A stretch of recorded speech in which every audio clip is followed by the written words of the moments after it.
आज संकष्टी चतुर्थी. गणपती बाप्पा म्हणजे बुद्धीचे, ज्ञानाचे आणि शुभ कार्याचे देव. म्हणून आपण कोणतेही काम करण्यापूर्वी आपण गणपती बाप्पाची पूजा करतो.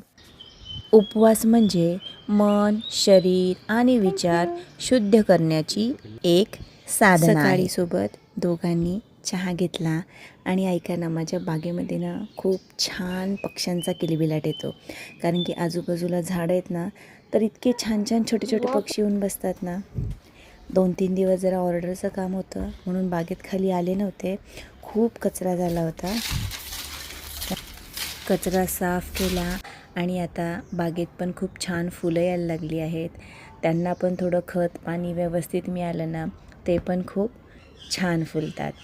आणि वर गेले. मग आज खिचडी बनवायची होती. मग खिचडीची तयारी केली. दोघींचेही पेपर चालू आहेत, त्यामुळे त्यांना दोघींना पटकन नाश्ता दिला आणि त्या दोघी त्यांच्या पेपरला गेल्या. उन्हाळा पण खूप जाणवायला लागला आहे, त्यामुळे मी असं सब्जाचं पाणी करून ठेवते. त्या पाण्याने आपली बॉडी थोडी थंड राहते. शरीरातील उष्णता कमी करून आपली त्वचा हेल्दी ठेवण्यासाठी सुद्धा मदत होते. आपलं पचन पण सुधारते.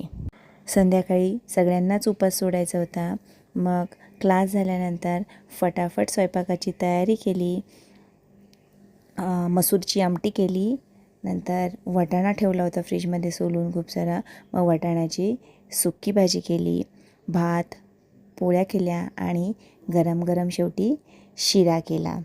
त्याच्यानंतर दिवाबत्ती केली, बाप्पाला नैवेद्य दाखवला आणि मग आम्ही सगळेजण बसून उपवास सोडला. तर असा होता माझा आजचा दिवस. भेटूया पुढच्या व्लॉगमध्ये.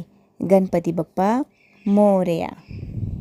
आणि अजून चॅनलला सबस्क्राईब केलं नसेल तर सबस्क्राईब करा. भेटूया पुढच्या व्लॉगमध्ये. बाय.